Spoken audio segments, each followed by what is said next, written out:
Olá! Hoje eu vim explicar alguns conceitos relacionados à corrente elétrica e, enfim, a circuitos elétricos. Então, vamos começar pelo começo aqui, desenvolvendo o circuito. O que a gente tem no circuito é dois resistores e uma bateria. Uma bateria com lado positivo e com um lado negativo. Então, o que temos é uma bateria com um lado positivo e com um lado negativo. A gente consegue enxergar isso nessa bateria por causa do tamanho das barrinhas no desenho, mas em pilhas, por exemplo, já vem escrito certinho o lado que é positivo e o lado que é negativo. Esse lado positivo e negativo da bateria, da pilha, cria uma diferença de potencial. Essa diferença de potencial cria ao longo dos fios, geralmente de cobre, que é um material que conduz muito bem, cria um campo elétrico ao longo dos fios.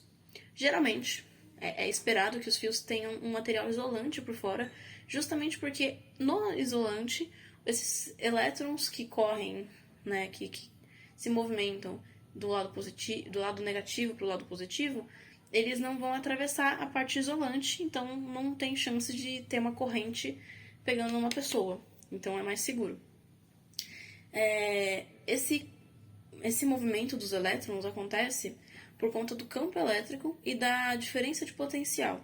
A diferença de potencial cria um campo elétrico e esse campo elétrico já exerce uma ordenação, né? Deixa os elétrons em movimento ordenado. Então, metais possuem, por exemplo, elétrons livres e esses elétrons livres estão em repouso. Quando há uma diferença de potencial, esses elétrons livres vão se movimentar. E esse movimento desses elétrons gera uma corrente. Então a gente pode entender a corrente como esse movimento de elétrons, esse movimento dessas cargas. E agora a última coisa que falta ser explicada nesse circuito são a questão das resistências, né, dos resistores. As resistências, elas possuem algum material que gera colisões desses elétrons livres, dificultando a passagem dos elétrons do lado negativo para o lado positivo da bateria. Então, a resistência, ela oferece, olha que loucura, uma resistência. Então, dificulta a passagem dos elétrons, dificulta a movimentação desses elétrons. Então, a gente tem uma corrente menor.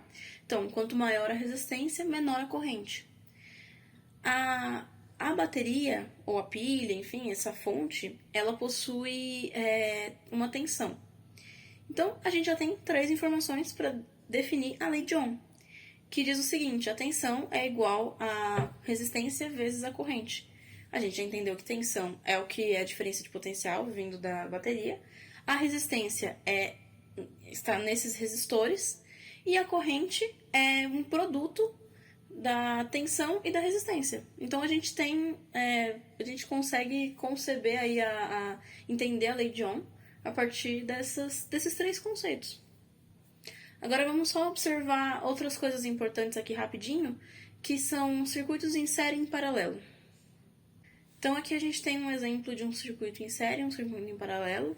Outro conceito importante é o conceito de fluxo de elétrons e corrente convencional. Corrente convencional foi a primeira forma de conceber o movimento dos elétrons.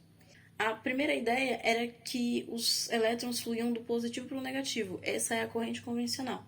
Depois houveram outros experimentos e outras ideias, e foi entendido que os elétrons fluem do negativo para o positivo. Geralmente, o positivo, o negativo, esse fluxo não interessa muito, porque o que importa é ver a resistência, ver a corrente e tal. Então acaba que essa informação é meio perdida, mas esse é um outro conceito importante de corrente convencional e fluxo de elétrons. E para fechar, a ideia dos disjuntores. Um disjuntor vai abrir a corrente, nesse caso seria um corte no circuito, então você não tem mais a corrente acontecendo. Então você não tem mais a passagem, né, o fluxo de elétrons. Um disjuntor em casa, ele serve para sistemas ali, em organização de circuitos de residências. Ele é feito para segurança. Então são disjuntores que detectam coisas como diferenças de entrada e saída de diferença de potencial, né, de corrente, porque se tem mais corrente saindo do que tem voltando, significa que tem algum escape. Eu espero que tenha ficado claro alguns dos conceitos importantes para entender um circuito. E é isso.